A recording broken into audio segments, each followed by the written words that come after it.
Mesdames et messieurs, bonjour ou bonsoir. Tout dépend de l'heure à laquelle vous écoutez cette vidéo.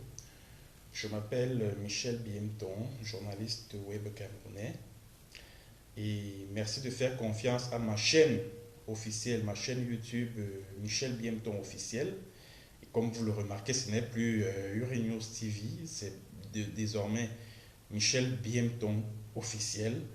Abonnez-vous massivement à cette page de l'engagement sociopolitique et surtout cliquez sur la cloche de notification pour qu'à chaque fois que je poste une vidéo, que vous en soyez notifiés. Alors, mesdames et messieurs, je vais commencer par vous inviter à observer une minute de silence en la mémoire de ces jeunes enfants, ces jeunes écoliers d'un établissement scolaire du côté de Fiango Kumba. Kumba, c'est une localité, une ville située au sud du Southern Cameroun, ou si vous voulez, au sud-ouest anglophone du Cameroun. Bon, il s'agit des enfants qui ont été massacrés hier par une horde de brigands commandités par des personnes sans foi ni loi au niveau du sommet de l'État à Yaoundé. Je vous invite, mesdames et messieurs, à observer une minute de silence en la mémoire de ces enfants disparus.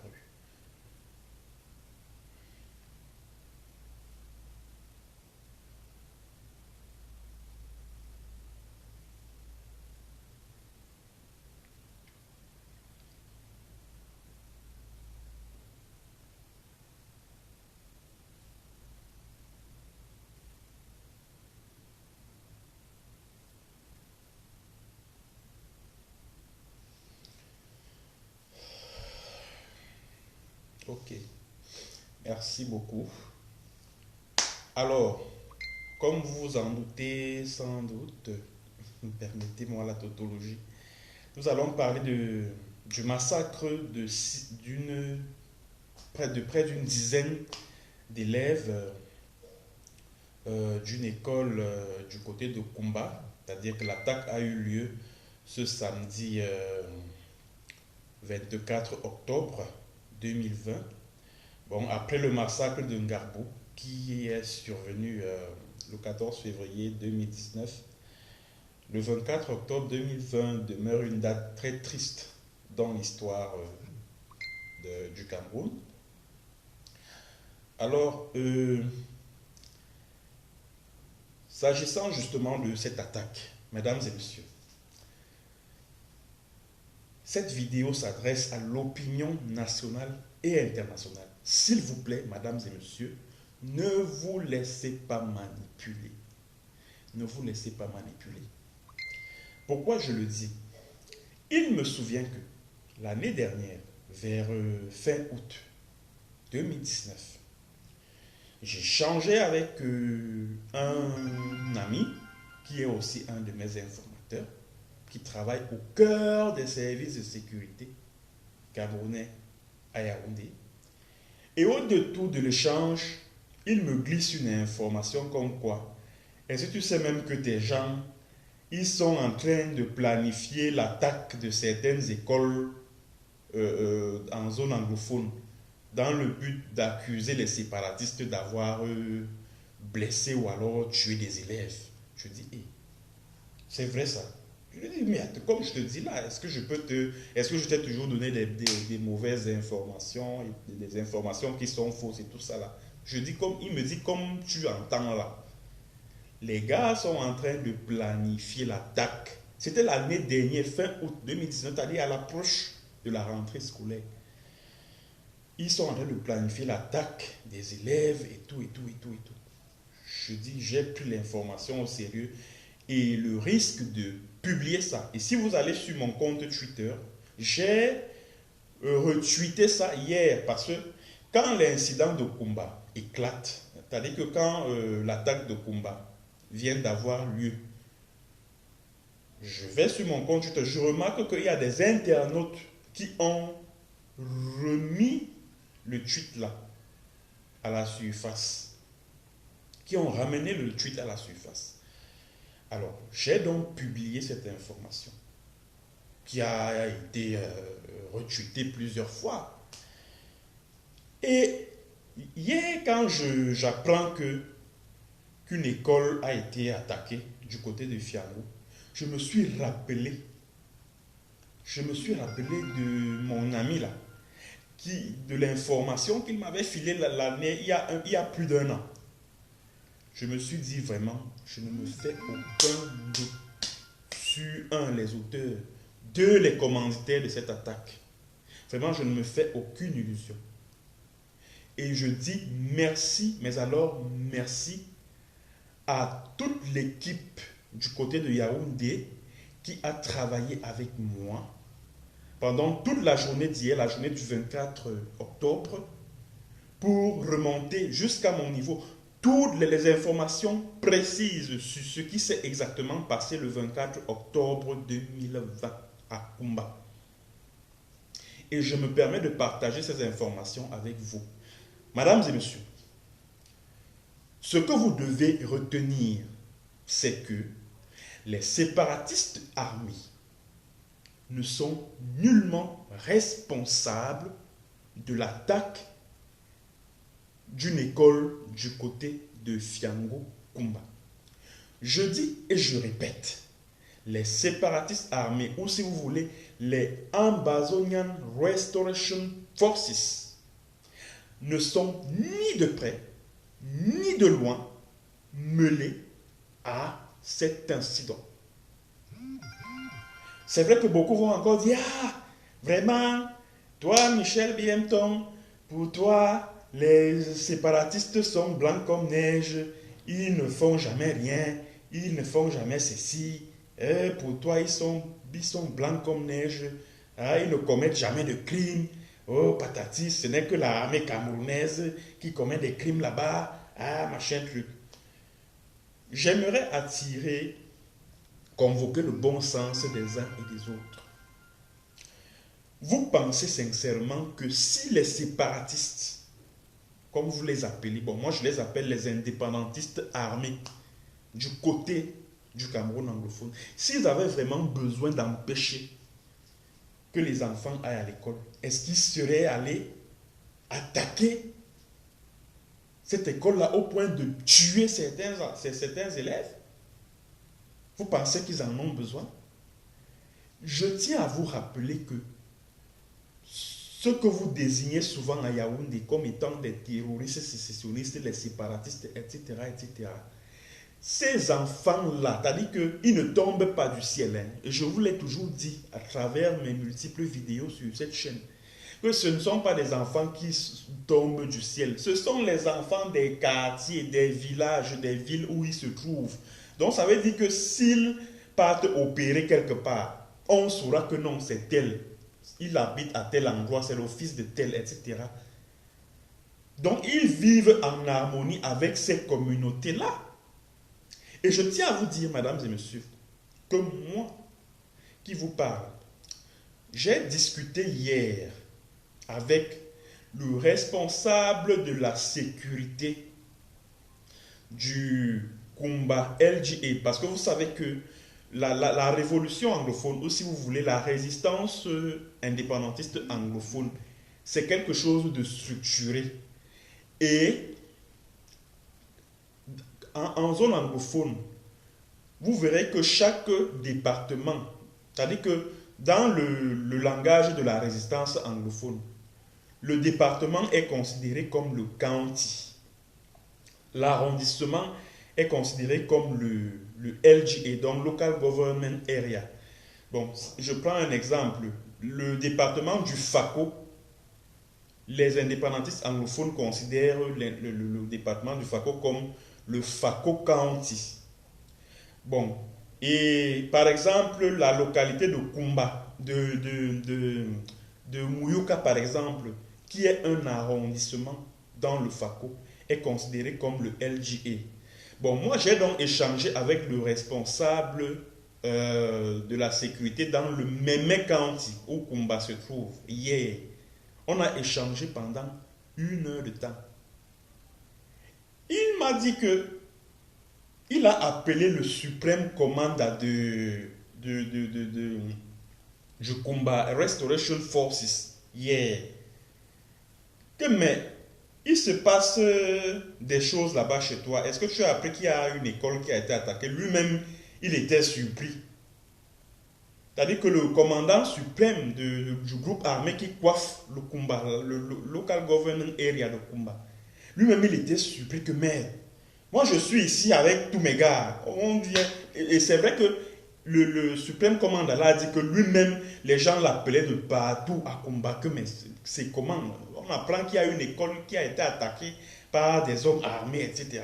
Lui-même, il était surpris que mais moi, je ne suis au courant de rien. Je n'ai envoyé personne attaquer une école, etc., etc.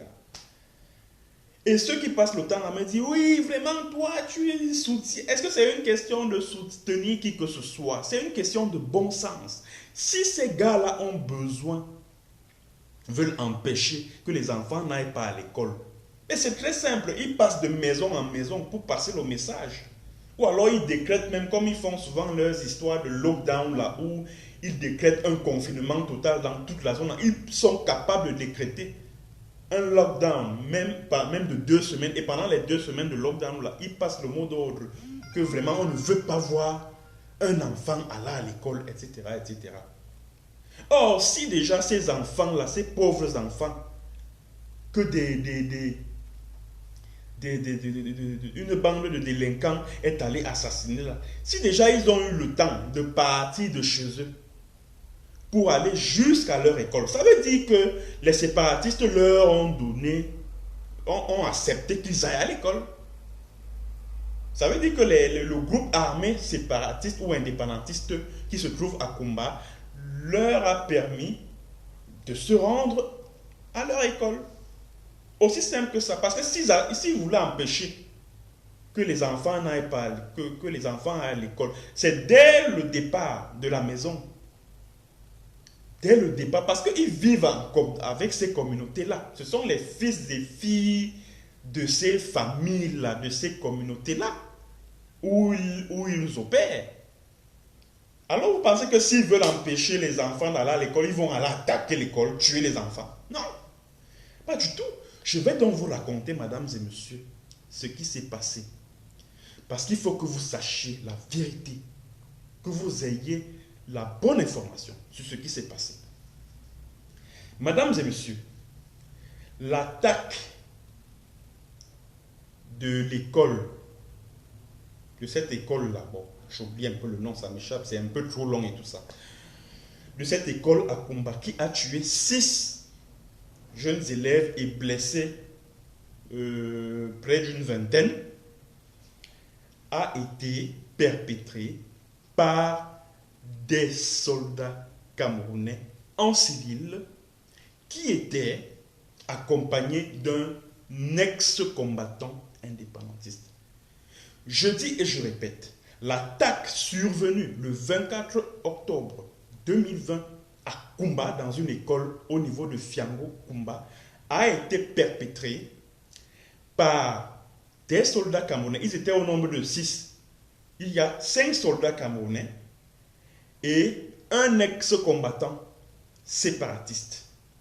Et les 5 soldats camerounais venaient du camp militaire qui est situé pas très loin de Hope Station, à Kumba. Et je vais vous donner quelques noms de ces soldats. Il s'agit de Moses Solomon et Ndong Christophe. Voilà les 2 soldats camerounais que mes sources ont réussi à identifier. Et je vais vous raconter ce qui s'est passé en réalité. Ce qui s'est passé, c'est que ils étaient au nombre de 6. Comme je l'ai dit tout à l'heure. 5 soldats camerounais et un ex-combattant séparatiste. Ils sont arrivés à l'école à bord de 3 motos. C'était vers 8h, 9h. Et puis voilà, ils se sont mis à tirer Quand ils ont donné le premier coup de feu, allez, c'était la débandade. Et ils se sont mis à tirer à vue sur les élèves qui étaient en train de s'échapper.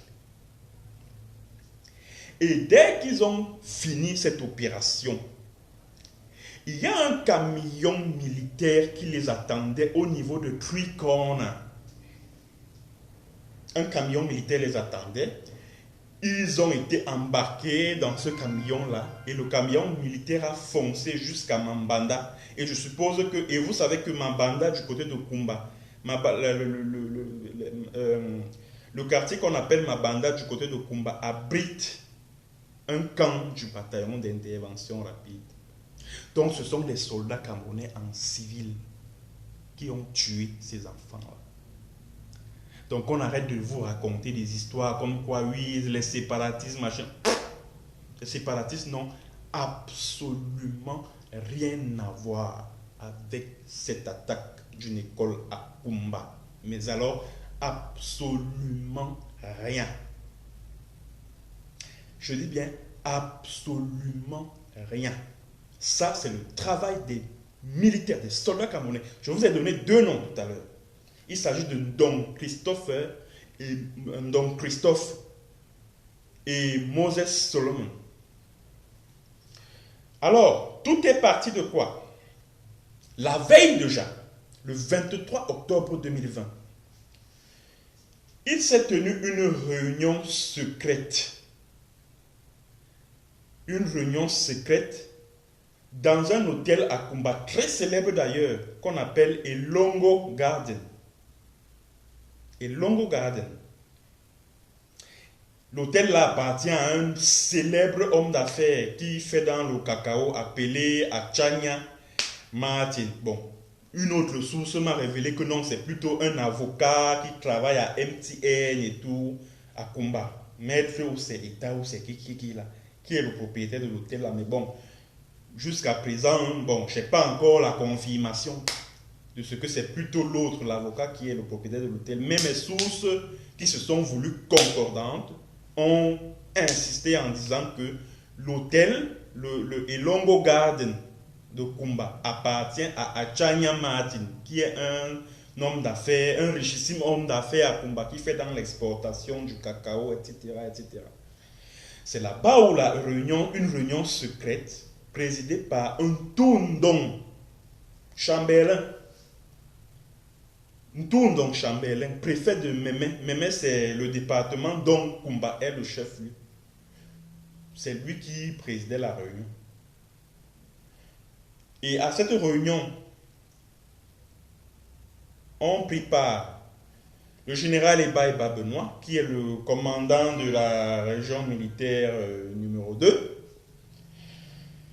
un cavalier de commandant de la région militaire interarmée numéro 5, tous les hauts gradés de l'armée là au niveau du sud-ouest, et je crois que la sous-préfet de Kumba 2, la sous-préfet de Kumba 2, la dame qui est sous-préfète là, elle aussi elle a pris part à cette réunion. Et j'aurais également appris que même les maires de Kumba ont pris part à cette réunion secrète. C'était dans l'après-midi du 23 octobre 2020.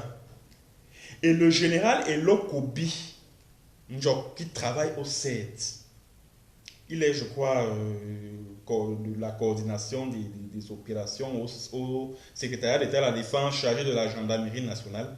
Il était prévu, il était annoncé, c'est-à-dire qu'il était invité à cette réunion-là, mais il a refusé, il a dit que non, vraiment lui ne peut pas participer au massacre de ses frères, que vraiment lui n'est pas lui là. Il a dit non, il a décliné l'invitation, il dit qu'il ne vient pas. Et je lui tire un coup de chapeau. Merci mon général. C'est la preuve que dans l'armée camerounaise, tous ne sont pas pourris là-bas. Il y a quand même des hommes valeureux qu'il faut honorer et qu'il faut féliciter. Donc chapeau mon général Njok Elokobi. Voilà, il a dit que lui, il ne peut pas participer à cette affaire-là. Et c'est donc au cours de cette réunion secrète que cette attaque ou alors cette série d'attaques parce que le plan, c'est-à-dire que le plan s'étendait jusqu'à l'Inde. Parce que ce n'était pas la seule attaque qui était prévue, l'attaque de l'école là. Ils avaient également prévu attaquer le CCAS, donc le Collège des Arts et des Sciences de Kumba. CCAS de Kumba. Lundi, c'est-à-dire que demain lundi, ils avaient prévu attaquer le CCAS de Kumba lundi. Ils avaient prévu attaquer des élèves en pleine formation pour le permis de conduire quelque part du côté de Fiango à Kumba. Donc voilà le plan qui avait été établi, sans doute en connexion avec le palais d'Etoudi à Yaoundé, parce que Etoudi ne peut pas dire qu'il était ignorant de ce plan-là. Parce que si je suis sûr que c'est quelqu'un à la présidence qui a envoyé Elo Kobi aller participer et il a refusé.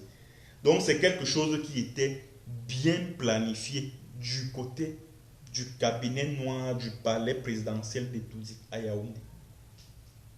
C'était quelque chose de bien planifié.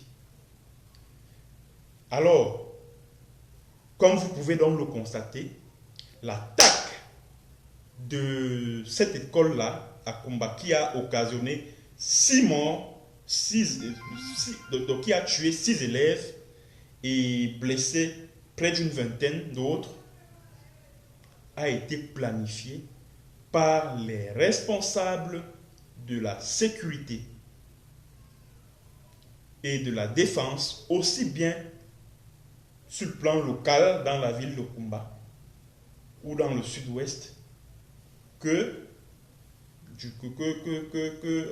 à l'échelon national, du côté au niveau de Yaoundé. Donc c'est quelque chose qui a été bien planifié. Et vous voyez que quand l'attaque survient,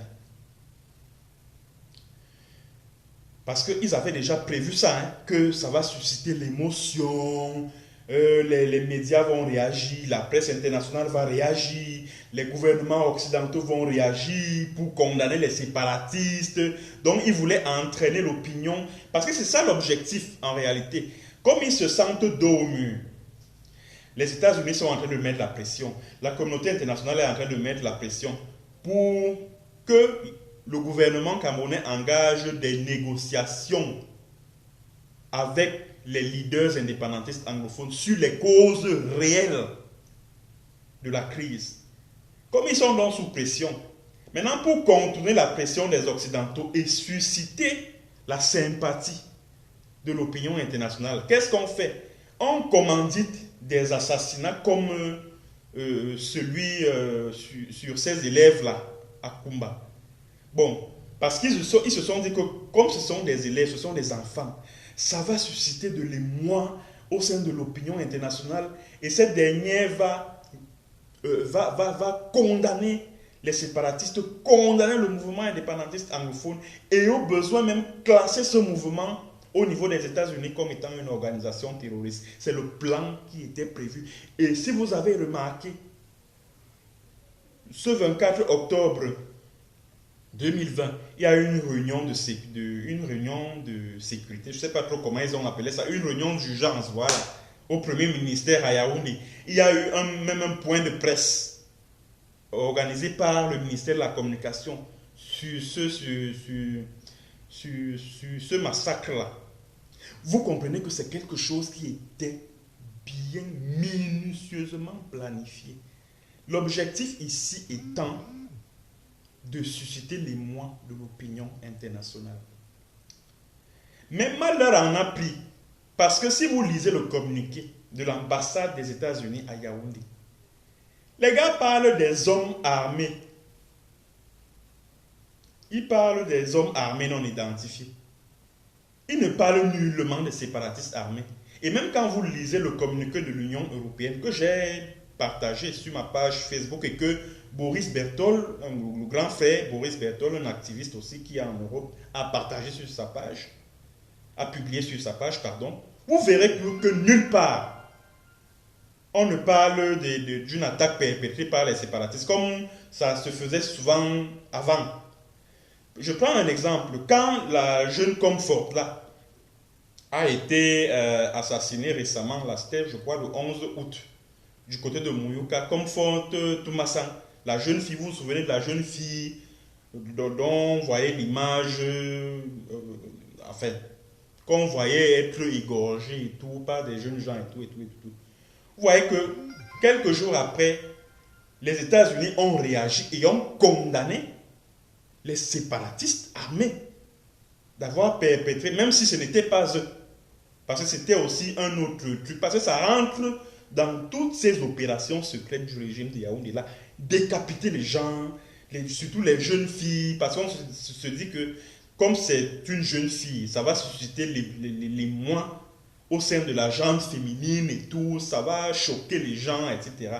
Donc c'est ce type d'opération-là que ces gars mènent sur le terrain, de manière maintenant à dresser l'opinion internationale contre les indépendantistes, parce qu'ils se rendent compte qu'il y a une parfaite harmonie entre les populations locales et les indépendantistes armés. Et maintenant, pour briser cette harmonie-là, il faut multiplier ce type d'opération visant à dresser d'abord les populations locales, ensuite l'opinion internationale contre les séparatistes. Mais malheur en a pris parce que les États-Unis n'ont jamais, dans leur communiqué, le communiqué de l'ambassade des États-Unis, ils n'ont jamais parlé de séparatistes armés. Jamais. Que ce soit le communiqué de l'ambassade des États-Unis, bon, le communiqué des États-Unis, que ce soit le communiqué de l'Union africaine, de Moussa Faki Mahamat, le président de la Commission de l'Union africaine, que ce soit le communiqué de l'Union européenne, nulle part vous ne verrez qu'on condamne, là où on condamne les séparatistes armés. Donc, c'est un aveu d'échec que l'opération là a échoué, parce que l'objectif de cette attaque-là, qui t'a dit que c'est une série d'attaques qui a commencé par cette école et qui devait se poursuivre par d'autres écoles dans les jours qui viennent. Mais mal leur en a pris, ils ont échoué.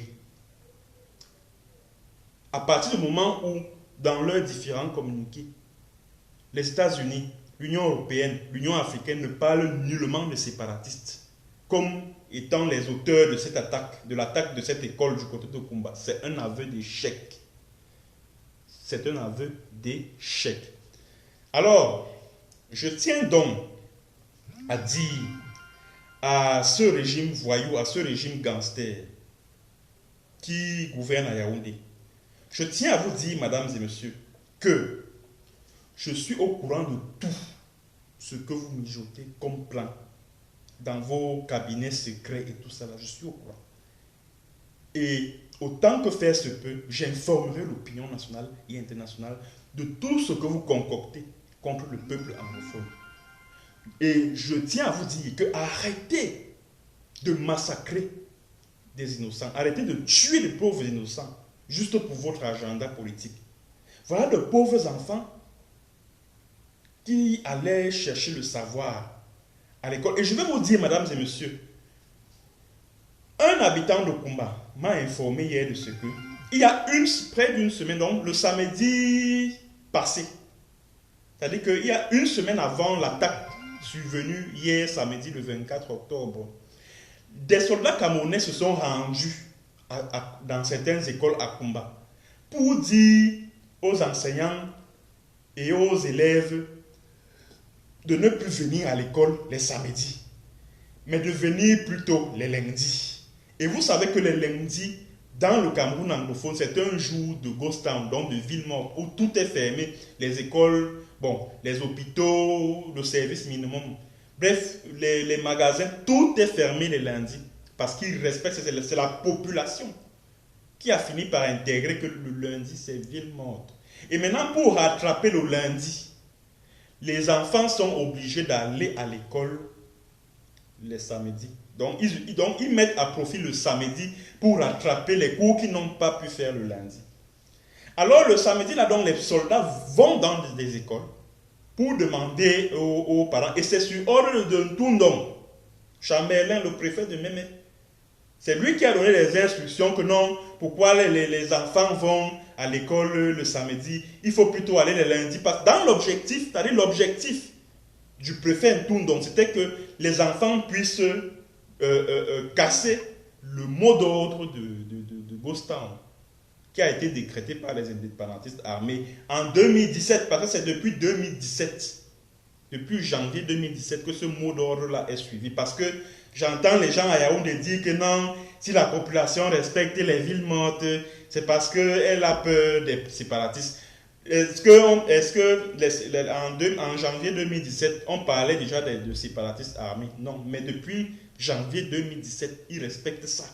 Donc ça veut dire que c'est la population même qui impose les villes mortes là-bas. Maintenant, pour chercher donc à briser ça, Ntundong donne des instructions aux parents d'aller plutôt à l'école le lundi pour casser le mot d'ordre de Ghost Town. Est-ce que ce n'est donc pas une mesure de représailles vis-à-vis de ces parents-là qui ont bravé l'interdiction d'envoyer les enfants à l'école le samedi? C'est une hypothèse qui n'est pas à exclure. C'est une hypothèse qui n'est pas à exclure. C'est une hypothèse qui n'est pas à exclure. Donc je tiens à vous dire, mesdames et messieurs, vous qui gouvernez à Yaoundé là, vous ces voyous-là, ces assassins, ces criminels, et vous êtes tous là. Vous êtes tous des assassins. Et ceux qui ont participé à la réunion secrète des Longo Garden là, la veille de l'attaque de cette école là, vous êtes responsables et vous allez payer pour ce crime. Et je le dis et je le répète, que les soldats camerounais sont impliqués dans cet assassinat. Je mets quiconque au défi de me prouver le contraire. Je dis bien, je mets quiconque au défi de me prouver le contraire. Les soldats camerounais sont impliqués, trempés jusqu'aux cheveux dans cette affaire-là. Donc, il faut penser que, donc, comme vous pensez que c'est en assassinant des innocents pour ensuite faire porter le chapeau aux séparatistes que la communauté internationale va désavouer les indépendantistes anglophones et il va désormais vous soutenir. Vous mentez. Vous mentez. Vous mentez. Vous mentez. Et vous allez payer pour ce crime. Surtout Chambellan Ntundong là. Tu vas payer pour ça. Tu vas payer. Je l'ai suivi là à la CIA TV hier samedi soir. Je crois que c'était au journal de la CIA TV là, 20h30. Il s'est mis à raconter un tas de trucs là, vraiment, qu'ils sachent que nous allons les arrêter. Ah, machin, oh, ceci, machin, truc. Et parce qu'on vous connaît, c'est-à-dire que quand ils commettent ce genre de coups, quand ils perpètrent ce genre de crime là, c'est-à-dire que le plan immédiat c'est quoi? C'est que vous allez entendre que, vous allez apprendre que non, on a déjà interpellé les auteurs du crime à tel endroit. Et vous avez remarqué qu'il y a la photo d'un individu qui circule là depuis. Parce que ça fait partie de leur plan aussi. C'est-à-dire que comme ils se sentent coupables, ils savent que ce sont eux qui commettent tous ces crimes-là. Maintenant, pour brouiller les pistes qui conduisent vers eux, ils vous disent que non, ils ont déjà, les auteurs du crime ont déjà été arrêtés. Pour donner l'impression que non, c'est plutôt quelqu'un d'extérieur à eux qui a commis ce crime-là. Nous sommes au courant de tous vos plans secrets, monsieur, et ça ne passera pas. Ça ne passera pas. Et considérez que vous avez échoué à partir du moment où ceux que vous avez voulu manipuler, tels que l'Union européenne, tels que les États-Unis, ils ne sont pas d'accord avec vous. La preuve, ils parlent d'individus armés. Nulle part, ils ne parlent de séparatistes dans leur communiqué. Donc, considérez que votre plan a échoué. Aussi simple que ça. Et arrêtez de massacrer, de tuer les enfants d'autrui. Juste parce que vous voulez conserver vos privilèges au niveau de la zone anglophone. Vous voulez continuer à piller le cacao, à piller le bois, à piller le pétrole en zone anglophone. Parce que vous voulez maintenir cette unité forcée là, en 72 avec le Southern Cameroun. Une unité forcée. Vous voulez les maintenir dans la servitude, dans le système francophone. Vous voulez maintenir les anglophones dans le système francophone, alors qu'ils avaient leur État avant 61, avec leurs institutions, avec leur économie, avec tout. Vous êtes venus tout détruire. Vous êtes venus tout détruire dans le but de faire de ce peuple anglophone-là un peuple de la République du Cameroun. Ce qui fait de vous des hors-la-loi. Et je ne cesserai jamais de le dire. Donc, mesdames et messieurs, l'information à retenir, c'est que l'attaque de l'école, d'une école du côté de Fiango Kumba, survenue le 24 octobre 2020, est l'œuvre de 5 soldats camerounais et d'un ex-combattant séparatiste.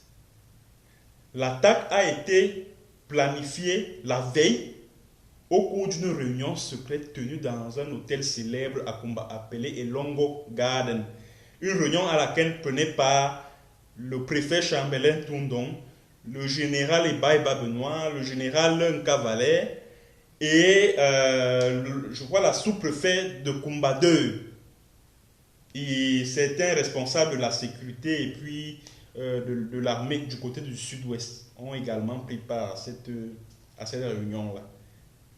Une réunion qui a été sans doute planifiée par le palais présidentiel de Touzi à Yaoundé. Voilà l'information qu'il faut donc retenir. Je reviendrai dans d'autres vidéos pour d'autres détails croustillants sur ce vaste scandale, sur ce massacre-là. Merci de partager massivement la vidéo. Merci de vous abonner à ma chaîne YouTube Michel Biemton officiel. Merci d'avoir écouté et à la prochaine pour une autre séance. Bonjour, bonsoir.